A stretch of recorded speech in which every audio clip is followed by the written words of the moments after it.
I love doing radio because I learn something new every day.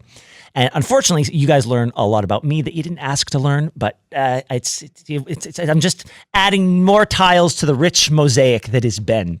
But today I learned about revenge purchases, and they can be a catalyst for divorce. And so to explain this and perhaps help us steer clear of these landmines, we're joined by Caitlin O'Gar, family lawyer with Shulman Law Firm. Caitlin, thank you for being here on this Saturday. Thanks for having me, Ben. Okay, what is a revenge purchase, and how can I avoid doing anything like that? Well, revenge purchases are exactly what they sound like. It's someone, usually one half of a couple, deciding to spend a shocking or significant amount of money out of spite or anger or something like that. Okay, so it's so if a couple is having problems, and one person decides they are going to take it out on that other couple by just taking a blowtorch to their savings and buying a car without talking to the significant other.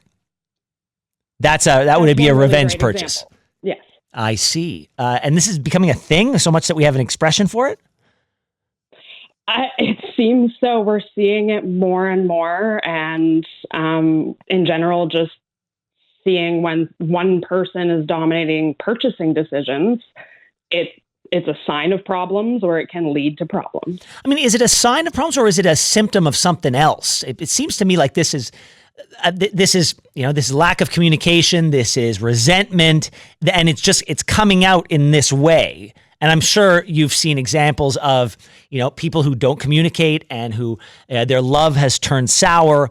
I'm sure you've seen versions of this, or like sort of an expression of that spite exhibit itself in multiple ways.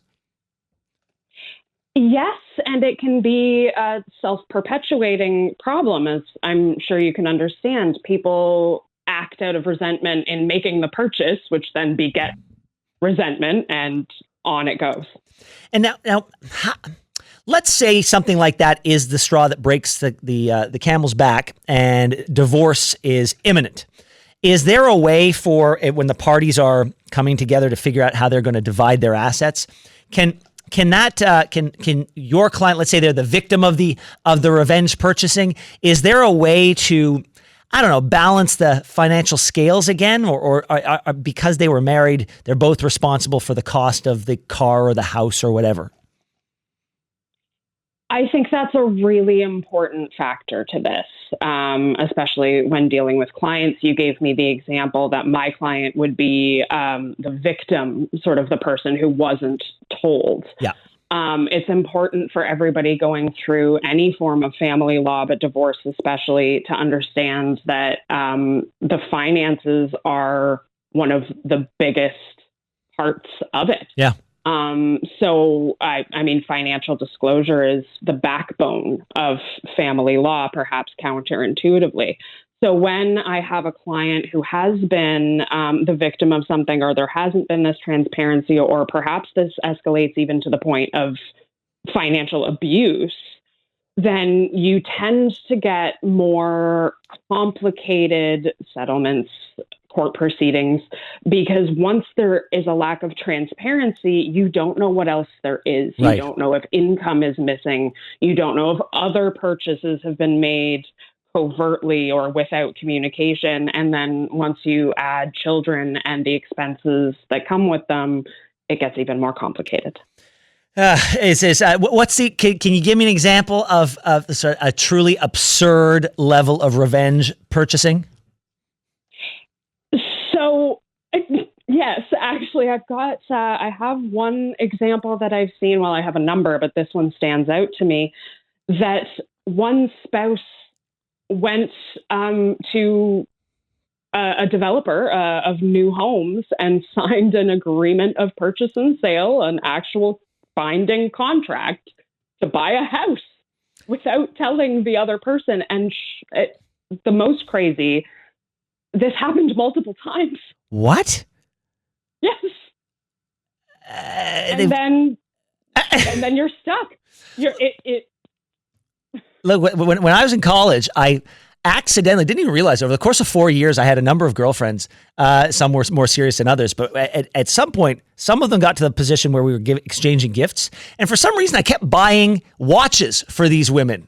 And I didn't even notice it, to the point that my best friend referred to it as like that I was timepiecing them. Like, she actually had an expression for it. So I didn't even know I was doing it. Maybe this guy didn't know. Maybe he just forgot he bought a house. I'm assuming it's a guy. It just sounds like a stupid thing a guy would do. Shockingly, no, actually. Oh, no.